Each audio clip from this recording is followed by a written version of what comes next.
Man, the fact that that happened at the time of the Linux challenge Yeah, from LTT is wild. yeah. I understand that. What I'm saying is that again, I'm a fan of CLI. I like to install apps using command line. I know that almost every Linux enthusiast love to use the command line. Mhm. But if we want to build a bridge between us and newcomers, if we want to make Linux extremely popular, we need to have GUI applications like Kiri, Discover, like GNOME software, because it's our chance to liberate the desktop from Windows, from Mhm. macOS, from other operating systems. Yeah, there are a lot of people out there who are like, well, I actually don't want Linux to be more popular. I kind of like it as it is. And Yeah, I'm gonna install FreeBSD if Linux become popular. yeah. Well, it's the same thing with everything, right? Like, there's Yeah. always going to be people that are like, I don't want to use the popular thing. Like, Yes. I will use, I'll use Wayland now that or I'll use Wayland before it's popular, but now that it's Yeah. gaining popularity, I'm going to use something else, and it's like, It's part though. of Linux mentality. I don't think it's just Linux mentality. I think you get it from everything, right? You always have people Yeah. that want to they want to find they want to be the underdog. They want to find like Yes. the Yes. diamond in the rough. They want to find the thing that nobody's Yeah. using before everybody's using it. Yeah. That's part of mentality. There are enthusiasts who want to be the first ones. Because Linux isn't popular nowadays, it's part of Linux mentality. Mhm. But I think that if Linux will become more popular, these underdogs, these evangelists, they will benefit from it more than ever, because they will have the system they love, system they know how to use, but they will have an advantage. They will have the knowledge that other nobody ever possesses. Mhm. When people nowadays buy MacBooks, a lot of people do not know how to use a CLI.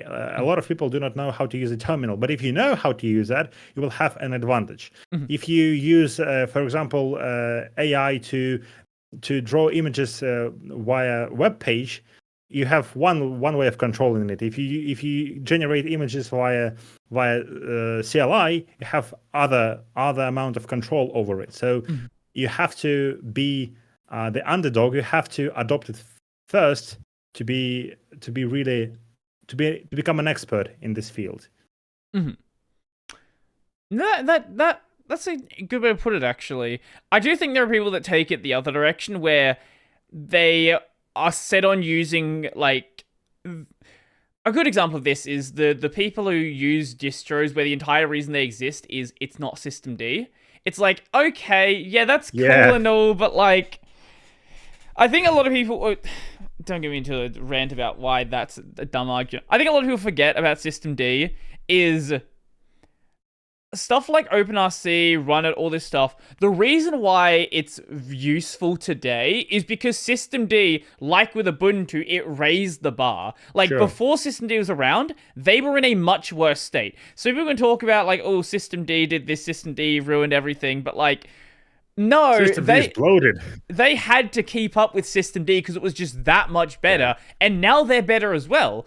But there's just no reason to like go back and like again. I'm not going to get in the systemd rant. Yeah, again, that's part of Linux mentality, because we have folks like Luke Smith, who were Arch Linux evangelist, who's now, I think, Ardix Linux evangelist, who is in a great sense crazy enough to daily drive that distro and to promote that distro. And one of the reasons Linux community is so popular, that we have enthusiasts who are ready to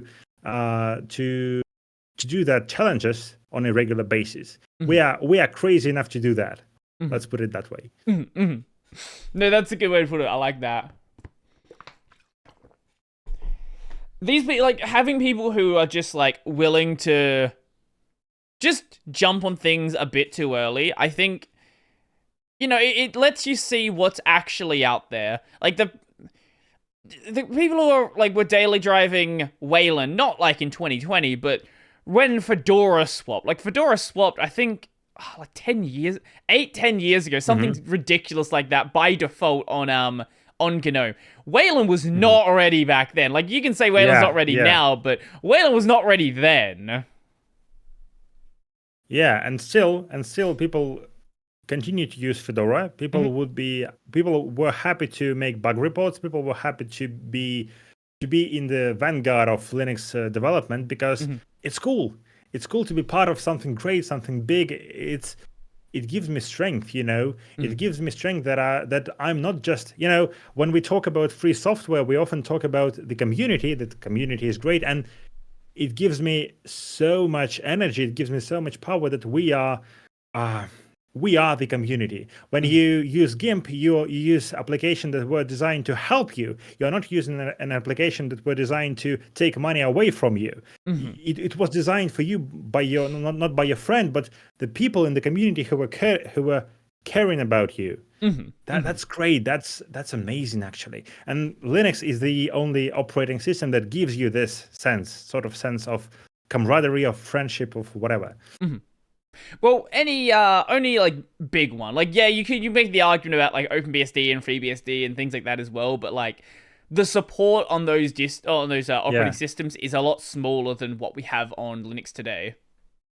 yeah. But every time I open ArchWiki to read about something, I feel that there were a person behind this who had the same problem, who learned a way to overcome it, and now he's about to teach me how to do the same way, Hmm. how to do it in the same way. So that's that strong feeling of community actually gives you power. Hmm.